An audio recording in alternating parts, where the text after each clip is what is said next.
Assalamualaikum warahmatullahi wabarakatuh. Salam olahraga, ketemu lagi bareng saya Abdul Haris dalam tendangan bebas Bung Ais. Kali ini kita mau bahas kegagalan tim nasional Indonesia untuk bisa lolos ke fase knockout Piala AFF atau Asian Cup. Ya, seperti yang kita tahu ya, di hari Sabtu kemarin secara mengejutkan Indonesia takluk 0-1 dari Filipina di kandang sendiri di Stadion Manahan Solo. Ya, sebetulnya bukan mengejutkan sih. Gue udah coba memprediksi bahwa Indonesia harus hati-hati dengan Filipina karena Filipina datang dengan pemain-pemain senior dan mereka juga membawa cukup banyak pemain-pemain keturunan dan naturalisasi, terutama Bjorn Martin Christensen. Ini striker mereka yang berasal yang punya keturunan Norwegia dan juga main di Liga Norwegia. Ya, memang kalau kita lihat Filipina di pertandingan pertama, kedua, ketiga mereka selalu imbang ya. Mereka imbang menghadapi Myanmar, mereka imbang menghadapi Laos, mereka menghadapi Vietnam juga imbang. Nah, saat lawan Indonesia, kalau kita lihat, kita bedah dulu bagaimana skuad Indonesia, dan sebetulnya Coach Shin sudah memainkan the winning team ya saat menghadapi Filipina, karena ini adalah pertandingan penentuan di fase grup B Piala AFF. 3-5-2 ini ada sedikit ya bernuansa eksperimen juga yang dilakukan oleh Coach Shin. Biasanya kan pakai 3-4-1-2. Sekarang Coach Shin pakai 3-5-2.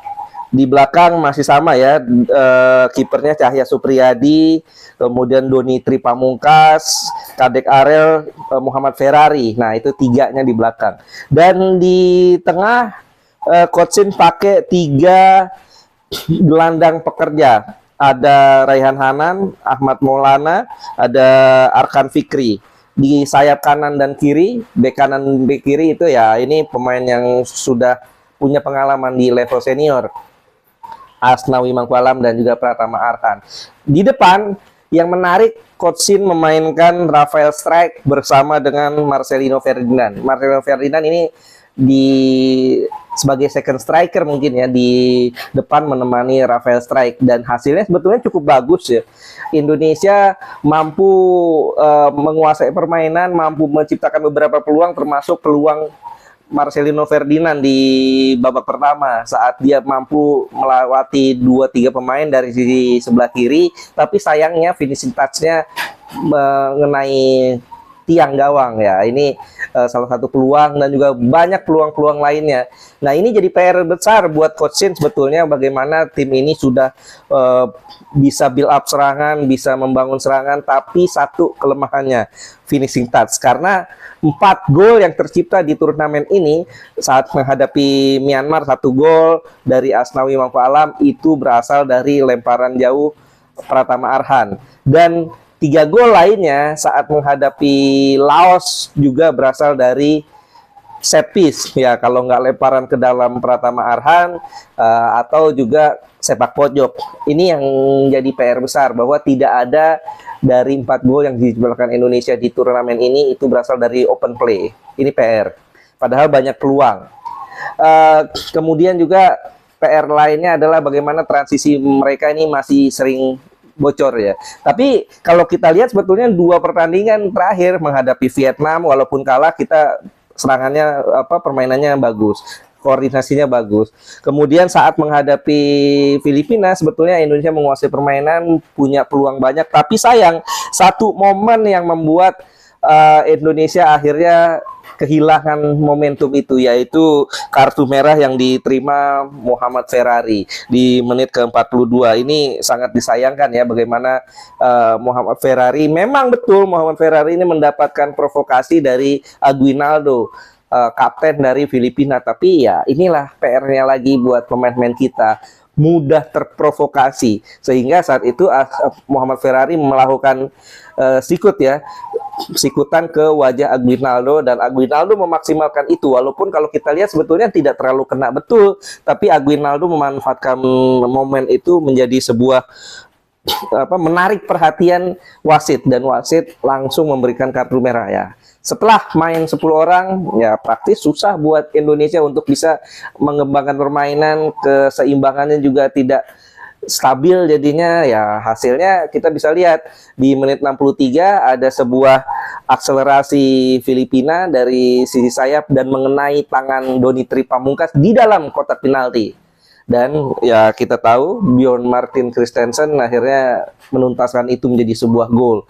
Dan kita tahu juga Indonesia walaupun main 10 orang banyak peluang, tapi memang kiper Quincy Kamrat sangat bagus sehingga mampu melakukan beberapa kali penyelamatan dan kita gagal.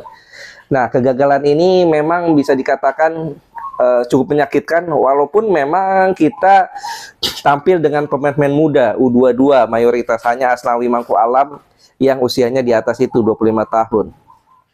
Tapi kan targetnya PSSI menargetkan agar timnas ini bisa lolos semifinal, tapi ternyata tidak. Ya ini mengulangi kegagalan kita beberapa tahun lalu ya. Ya kalau kita tahu 2020 di tangan Coach Sintayong bisa masuk final. 2022 kita tersingkir di semifinal dan sekarang kita gagal ke semifinal. Ini tentu jadi sebuah pembelajaran, sebuah warning buat kita bahwa ternyata timnas Indonesia kalau tidak didukung oleh pemain-pemain diaspora ini sulit. Dan juga ini menjadi tanda tanya besar buat Coach Sintayong. Coach Sintayong, pertanyaannya adalah kalau tidak dengan pemain-pemain naturalisasi atau keturunan, sulit dia menerapkan strategi. Ya ini tentunya bahan-bahan evaluasi buat PSSI, karena kita tahu Ketua Umum PSSI Bapak Erick Thohir sudah memberi sinyalemen bahwa semuanya akan dievaluasi termasuk pelatih Sintayong, dan ini juga evaluasi buat PSSI, buat Coach Sintayong, bahwa ada resiko saat menurunkan pemain-pemain muda, pemain-pemain U22 menghadapi pemain-pemain senior yang dipakai oleh negara-negara lain di turnamen ini. Dan efek lainnya adalah kita anjlok rankingnya. Dari setelah kita menghadapi Arab Saudi, kita menang 2-0 terakhir, kita sempat naik ke 125. Sekarang kita turun 5 peringkat di 130. Menurut Football Ranking ya, kita turun 130. Ini tentu jadi sebuah pekerjaan rumah yang lain ya buat kita, karena tidak mudah untuk bisa meningkatkan ranking. Apalagi di laga-laga mendatang kita bakal tampil lagi itu bulan Maret, akan menghadapi Australia di Sydney di lanjutan kualifikasi Piala Dunia putaran ketiga. Tentu ya tidak mudah kalau kita kalah lagi di situ. Selain peluang untuk lolos ke Piala Dunia semakin sulit, ranking juga akan tereduksi, akan semakin menurun pastinya. Ya itulah gue pikir catatan-catatan yang bisa kita lihat yang terjadi di Piala AFF kemarin. Sekarang juga muncul ya, ramai lagi di media sosial tagar STY out. Tagar ya ini jadi perang media sosial, ada yang menginginkan STY bertahan, ada yang menginginkan STY out. Dan beberapa pandit juga sudah mulai keras suaranya ya, yang tadinya mendukung sekarang sudah mulai berbalik badan, sudah mulai mengevaluasi STY. Kenapa ya? Gue pikir sangat wajar ya. Kalau gue pribadi ya, ini juga saatnya buat PSSI untuk melakukan evaluasi. Apakah memang Coach Sintayong ini layak dipertahankan untuk bisa mengangkat level Indonesia ke level yang lebih tinggi. Ya banyak evaluasi ya. Kalau secara fair kita lihat, betul, sejak tahun 2020 sampai sekarang rankingnya naik dari 175, sekarang kita ada di 130, naik ya 45 tangga kita naiki di tangan Coach Sintayong. Dan kita juga banyak meraih prestasi ya, kita termasuk lolos ke fase knockout Piala Asia 2023 di bulan Januari kemarin. Ini pertama kalinya sepanjang sejarah Indonesia bisa lolos ke fase knockout. Kemudian juga untuk pertama kalinya Indonesia bisa lolos ke semifinal Piala Asia U23. Bahkan kita nyaris lolos ke Olimpiade Paris 2024 kemarin ya. Sayang kita di fase playoff kalah dari Guinea. Ya, banyaklah hal-hal positif lain yang dicatatkan oleh Coach Sintayong, tapi di sisi lain juga kita mesti fair bahwa banyak eksperimen-eksperimen dari Coach Sintayong yang tidak berhasil, yang justru menurut gue blunder, termasuk saat Indonesia menghadapi China di kualifikasi Piala Dunia di bulan Oktober ya. Bagaimana saat itu harusnya kita menang, di atas kertas harusnya kita bisa ambil poin maksimal di situ, tapi ternyata kita malah kalah. Ada eksperimen perubahan strategi, perubahan starting line up yang dilakukan oleh Coach Sintayong, tapi justru ini malah kontraproduktif, malah kita kecolongan, kita kalah. Lawan Bahrain juga kalau gue pikir ini salah satunya adalah catatan ya, bagaimana kita sudah unggul 2-1, comeback dari tertinggal 1-0, kemudian kita balas 2 gol, unggul 2-1, sudah injury time kita malah kebobolan. Terlepas dari kontroversi wasit Ahmed Alkaf ya, asal Oman, yang menambah additional time dari 6 menit menjadi 9 menit. Terlepas dari itu, menurut gue ini adalah sebuah catatan bahwa harusnya pemain-pemain kita tidak boleh polos. Banyak hal, banyak cara yang bisa dilakukan untuk bisa mengulur-ulur waktu. Misalnya bermain ball possession, menahan bola di pinggir, atau sedikit licik ya, berlaga jatuh, berguling-guling untuk menghabiskan waktu ya. Segala hal ini bisa dilakukan, tapi kenyataannya saat itu kita terlalu polos. Saat sudah menang 2-1 kita malah bermain terbuka, dan hasilnya kita lihat 3 poin yang sudah di tangan sebetulnya lenyap. Tapi ya itulah yang bisa kita jadikan bahan evaluasi.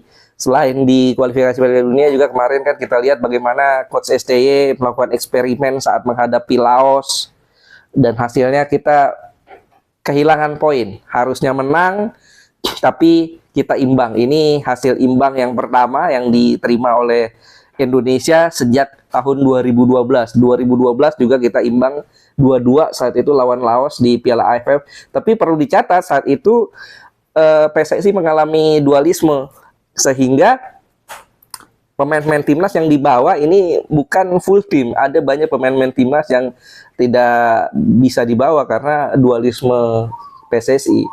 Nah, sekarang tanpa dualisme dan kita menurunkan pemain-pemain muda, ternyata kita imbang 3-3 lawan Laos. Ada banyak eksperimen di sana yang menjadi tanggung jawab Coach Sintayong. Dan menghadapi Vietnam juga kita kalah meskipun tampilnya cukup bagus, dan menghadapi Filipina kalah lagi. Ini PR besar buat Coach Sintayong yang secara prestasi di Piala AFF ini menurun. 2020 final kalah lawan Thailand, 2022 semifinal, sekarang tidak lolos semifinal. Begitu aja catatan gue sebagai bahan evaluasi kita bersama, sebagai pengamatan kita sebagai orang sepak bola yang mencintai sepak bola Indonesia. Silakan tulis komentar kalian, apakah kalian setuju dengan pendapat gue di sini nih, di kolom komentar. Kita bakal diskusi ya, gue bakal berusaha untuk menjawab semua komen-komen, atau kritik juga nggak apa-apa kalau ada yang nggak setuju dengan pendapat yang gue ucapkan. Ya, intinya kita harus fair menilai apakah betul-betul Coach Sintayong ini cocok dan layak untuk bisa mengangkat level permainan sepak bola Indonesia ke jenjang yang lebih tinggi untuk bisa tampil di Piala Dunia mendatang. Ya, harus fair, harus juga perhitungannya matang, jangan sembarangan untuk gonta-ganti ataupun melakukan keputusan-keputusan yang lain. Begitu dari gue. Terima kasih atas atensi teman-teman semua. Abdul Haris pamit. Salam olahraga. Assalamualaikum warahmatullahi wabarakatuh.